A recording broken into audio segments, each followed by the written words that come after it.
Hi everyone.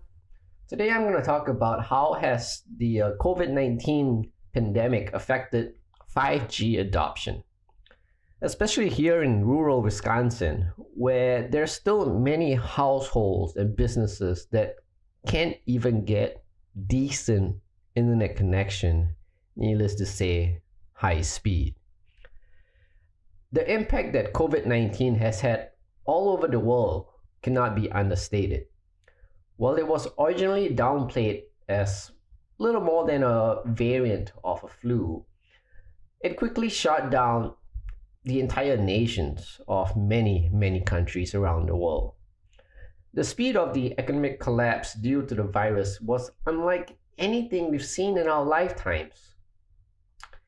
Confirmed COVID-19 cases across the world have exceeded 103 million, and of the time of me recording this, and the deaths have surpassed more than 2.2 million.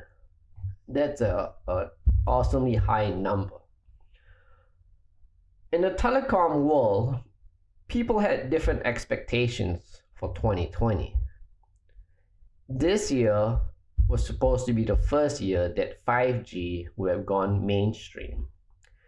The fifth generation tech standard for cellular networks is designed to connect virtually everyone and everything together with higher speeds, lower latencies, and increased availability and more reliability.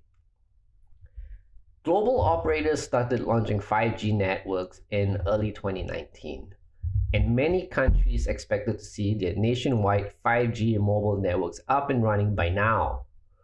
But by the time that the Mobile World Congress, the world's biggest mobile conference, that was cancelled in February due to the pandemic, telecom professionals knew that 5G rollout would be slowed or delayed. Some of the world's earliest adopters and pioneers of the 5G rollout are the United States and China. The telecom companies based in these countries are absolutely critical to the continued rollout of 5G in other countries across the world.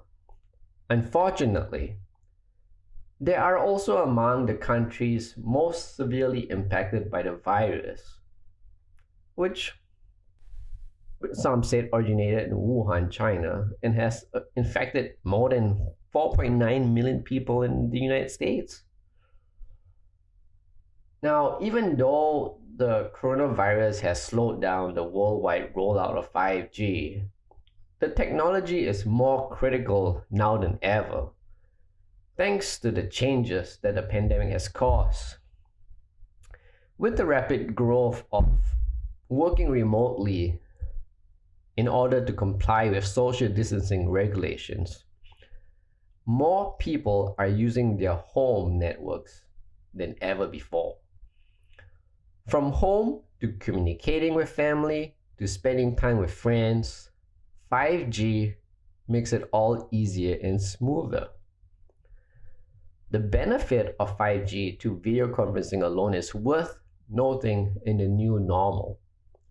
Despite the impact of the virus, one thing will always remain true. As the demand grows, so must the supply.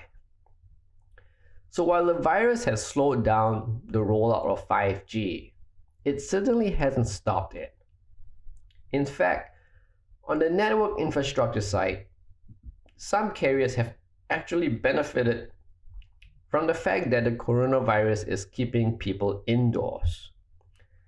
We have been able to continue to build during this time of COVID and even accelerate that build in certain markets.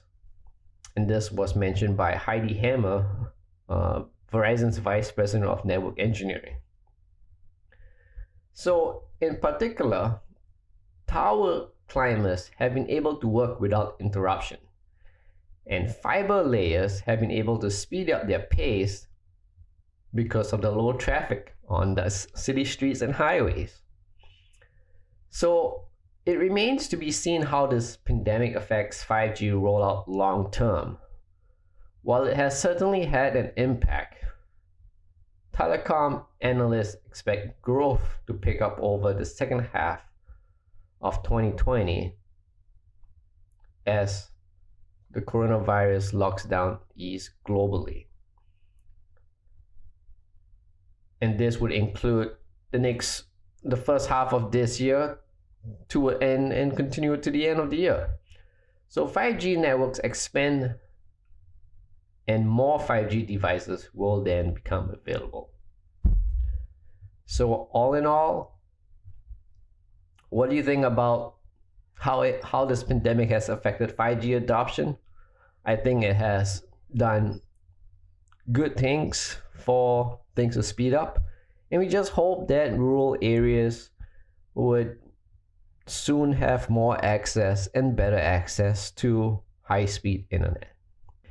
Now, before I end my podcast, I'd like to just share one extra new thing that Schooley Mitchell has, the products that we now offer. As of this month, we are now including a new category in our cost reduction process, and that category is utilities. That includes electricity, gas, and water.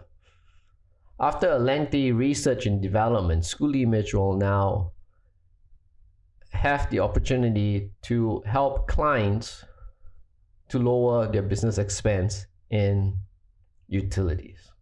I'll probably touch more a little bit on utilities next week, so stay tuned.